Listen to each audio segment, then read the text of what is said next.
Votre matinale se poursuit sur la Sen TV, la première télé urbaine du Sénégal. Rebonjour à vous tous et bienvenue à ce journal. Le procès de Hissène Habré reprend lundi à Dakar. Cela après une suspension de 45 jours et le temps de permettre aux avocats commis d'office pour la défense de l'ancien président tchadien de s'imprégner du dossier. Les victimes de crimes du régime de Hissène Habré face à la presse hier se sont dit plus que jamais déterminés dans leur lutte pour la justice. C'est un compte rendu signé d'Aïcha Diouf. Après une suspension de procès de 45 jours, l'association des victimes de crimes du régime de Hissène Habré est de retour. Les victimes ne comprennent pas le silence de l'ancien président tchadien et se disent déterminées à poursuivre la lutte pour que justice se fasse. Les victimes sont là, elles n'ont pas été montées, elles sont là.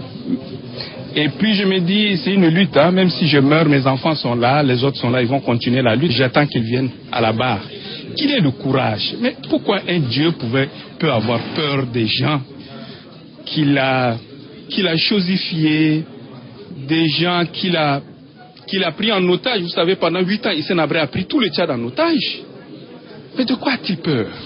Ces victimes se souviennent encore de ce qu'elles appellent l'enfer vécu. Fatima Sakine a été détenue pendant 1 an et demi, entassée dans des cellules. J'ai fait 1 an et demi à la prison. Chaque jour, des prisonniers meurent, des faim, des tortures. Concernant la supposée plainte contre Idriss Déby, les victimes disent avoir affaire à la DDS qui agissait sous la commande de Habré.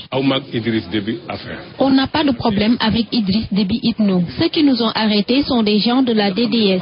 Guinée Corée et Abakar Tourgo agissaient sous la commande de Hissène Habré. L'association des victimes de l'ancien président tchadien salue par ailleurs la décision du juge de commettre des avocats à Habré pour un procès juste et équitable. Aïcha Diouf, le syndicat démocratique des chauffeurs du Sénégal veut faire réduire la peine infligée au taximan Ousseynou Diop. En conférence de presse hier dans l'après-midi, les responsables qui désapprouvent le verdict du tribunal des flagrants délits de Dakar ont annoncé un recours. Selon eux, l'acte de leur camarade est condamnable, mais la peine est très sévère. Moudou Ndiaye, secrétaire général du syndicat, ici avec notre reporter. C'est un acte que nous condamnons déjà. En tant que citoyen, nous ne pouvons pas être avec de tels actes. Mais néanmoins, comme c'est quelqu'un qui est dans la corporation, nous ne pouvons pas aussi nous permettre de le laisser aller. Évidemment, nous venons d'apprendre le verdict. Après concertation avec le bureau, nous allons voir comment est-ce qu'on peut faire pour pouvoir alléger sa peine ou bien essayer de le défendre. C'est ce que je vous dis tout à l'heure. Je ne peux pas actuellement d'emblée vous dire ce qu'on va faire. Ce sera en concertation avec l'ensemble du bureau. On va voir quels seront les voies et moyens pour essayer de le défendre le maximum possible.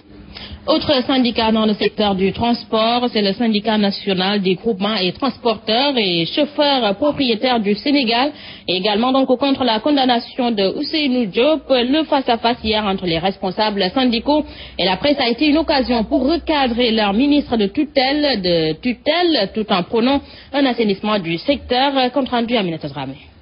Ils ne sont pas contents de la décision du juge de garder en prison pour 45 jours le frère taximan Ousseynou Diop. Selon le syndicat national des groupements et transporteurs et chauffeurs propriétaires du Sénégal, leur camarade n'a pas commis de délit, mais plutôt une infraction. Cette peine est très lourde parce que concernant la circulation routière automobile au Sénégal, sur son code de la route, partie réglementaire et partie législative, je vois nullement on a mentionné une infracontration pour une peine de prison. Pendant leur conférence de presse, le ministre des Transports a aussi pris pour son grade. Ces chauffeurs exigent son départ. Le ministre volait très bas attitude. Parce que ce n'est pas la place du ministre de parler sur l'infraction de code de la route. Il y a le commandant corps urbain. Mon sens, le ministre. J'aime un travailleur, quelqu'un qui connaît le transport, quelqu'un qui a une ambition pour réglementer le problème de transport, pour organiser le transport. Même s'ils ne sont pas d'accord de l'emprisonnement de leur camarade Ousseynou Diop, ces chauffeurs prônent tout de même l'assainissement de leur secteur. Le transport est désorganisé. J'ai écrit une lettre au ministre pour lui dire qu'il faut qu'on fasse une assise pour régler le problème des taxis. Le taxi est désordonné. Le propriétaire de taxi, on sait plus qui. Le conducteur de taxi, on sait plus qui. La couleur, il n'y a pas de tarif. Il n'y a rien. Le taxi est laissé aller. Aminata Dramé, juste rappeler que le chauffeur Ousseynou Diop est condamné à 45 jours de prison ferme plus une amende de 65 000 francs CFA et la suspension d'un an de son permis de conduire. Les membres de la section du syndicat unique des travailleurs de la santé et de l'action sociale s'insurgent contre les critiques formulées par le chef d'agence de la couverture maladie universelle à l'endroit de certains agents de santé. Il précise être en phase avec ce projet tout en soulignant qu'il doit être revu et corrigé dans sa mise en œuvre. Concernant donc toujours ce programme, les agents dénoncent le retard de paiement dans les régions et départements. Ibra Diop Gueye, responsable SUTSAS, ici avec Charmiti Gansek. Stipulance ce qu'il a comme âge. Et nous, on est d'accord. Mais c'est-à-dire qu'actuellement, nous, on est d'accord, mais ce qui ne veut pas dire qu'on est d'accord sur toute la ligne. Parce qu'on devait faire un ciblage, comme le dit souvent tantôt. Parce qu'un riche commerçant qui a de l'argent, un fonctionnaire qui a de l'argent, on amène son enfant au poste santé, il grève le budget des gens qui n'ont rien. Ça, moi je peux dire qu'on peut modifier et changer encore. Ce qui veut dire que l'État qui se charge de payer pour ses enfants, nous on est entièrement d'accord. Mais c'est-à-dire que la gratuité, vraiment, même si ça doit continuer, on doit voir qui doit être pris totalement en charge et gratuitement et qui doit donner un ticket modérateur. Et les médecins-chefs savent qu'ils sont en retard de paiement. Si l'État veut en savoir quelque chose, il n'a qu'à se rapprocher des médecins-chefs de district et des médecins-chefs de région. Parce que nous sommes compilés, c'est eux qui compilent, qui font la compilation des données et les remontent au niveau régional et puis au niveau national. À Kermassar, dans la banlieue de Dakar, les coupures d'électricité commencent à indisposer les populations. À la cité Sotrak Castor ou encore Djamalai, les habitants ont improvisé une marche pacifique de protestation pour aussi dénoncer l'arrêt de la rotation des minibus du fait de la dégradation de la route et l'éclairage public et également en luxe dans ces cités de Kermassar. Reportage Idrissa Diémé. Il est coupé 24 sur 24. C'est tout juste après cette sortie mouvementée des habitants de la cité Sotra que l'électricité est revenue dans cette localité. Mais cela n'a pas empêché aux populations de montrer leur ras-le-bol. Tous les artisans ne travaillent pas de la cité Sotra. Vous pouvez le constater vous-même. Voyez le menuisier qui est là-bas, il ne fonctionne pas. Les soudeurs métalliques, les tailleurs, tous ceux qui utilisent l'électricité ne peuvent pas travailler au moment où je vous parle. Vous avez entendu le représentant des vieux dire qu'ils ne peuvent même pas aller à la mosquée pour appeler les fidèles à la prière. C'est parce qu'actuellement il fait sombre, il n'y a pas d'électricité, il y a l'insécurité totale comme je vous le dis. L'impraticabilité de la route principale fait que la desserte n'est plus assurée par les bus aux grandes dames des populations. 56 fii la doon jaar ñun malade yépp ñu mën cee jaar ndox mi tax na mënatu ñoo jaar fii. Il y a plus de 56 qui passent par ici. On a de l'inondation partout. On n'a pas 56. Décrié pour sa passivité, l'édile, au milieu des manifestants, soutient qu'il fait tout pour la reprise de la rotation. De l'eau, il y a les décharges de gravats que la mairie est en train de verser pour remblayer les bas-fonds pour que le bus 56 qui passait dans cette route puisse véritablement passer dans cette route parce que les populations sont très fatiguées. Dans les rues pour manifester contre les coupures intempestives, les populations de la cité Sotra, Kassor ou encore Djamalai en ont profité pour étaler tous les maux qui gangrènent leur quartier. Merci à Idrissa Diémé. La Société des eaux a mis en service un forage qui alimente désormais les cités BCAO, Konachap et Camp-les-Clercs en eau 24 heures sur 24. Dans ces quartiers, les habitants ne disposent que l'eau des robinets que tard dans la soirée. Un mauvais souvenir, même le service est amélioré selon les populations. Dans le même sillage, la SDE annonce un programme de 21 forages pour la région de Dakar d'un coût de 7,5 milliards. Il devrait donc combler le déficit en eau dans certaines zones de la capitale, selon le directeur d'exploitation de la SDE. Autre information, la Tabaski sera célébrée dans une vingtaine de jours et les points de vente de moutons commencent donc à se multiplier dans la capitale. Pour le moment, ce n'est pas encore le grand rush. Les acheteurs se font désirer, ce qui complique la tâche aux éleveurs qui sont confrontés au manque d'eau et l'absence d'électricité. Gourondaklo, reportage.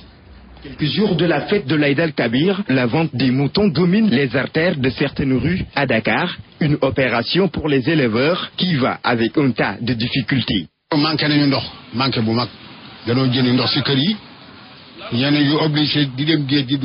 Cette année, nous avons des problèmes d'eau car on utilise l'eau de la mer et c'est salé pour les moutons. L'électricité aussi fait défaut. L'année dernière, la municipalité avait installé des lampadaires.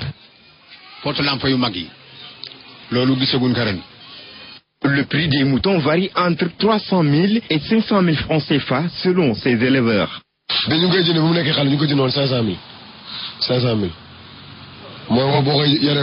mouton coûte plus de 500 000 francs. Il y en a aussi des béliers à 300 000, 400 000, c'est vraiment cher. Si l'on en croit ces éleveurs, l'affluence de la clientèle ne se fait pas encore sentir. Il y en a quelques-uns qui viennent pour savoir le prix des moutons, mais aussi il y en a d'autres qui ont déjà acheté leurs moutons, mais la clientèle ne se fait pas sentir. De Gueule-Tapée à Liberté 6, les éleveurs attendent encore le soutien du ministre de l'élevage pour une bonne opération de la vente des moutons de Tabaski. Gorandaglou, après les moutons, parlons du marché de l'oignon avec le produit qui se fait très rare également et quand on en trouve, il coûte très cher. Illustration au marché Tilène dans ce reportage de Fatima Silla et Félix Tian. Une denrée qui se fait de plus en plus rare sur le marché. Difficile d'en trouver en cette période hivernale. Le kilogramme qui était vendu à 300 francs est passé à 600 francs. Je fréquente le marché, mais l'oignon est très cher. Tu vois, il suffit d'acheter 4 à 5 kilos et les poches sont vides. Une hausse du prix de l'oignon que ce grossiste tente de justifier. Tu sais, l'oignon importé est sur le marché. C'est aux clients de choisir, car les prix ne sont pas les mêmes. L'oignon importé est plus acheté que l'oignon local. Pour ce détaillant, la position est tout autre. Moi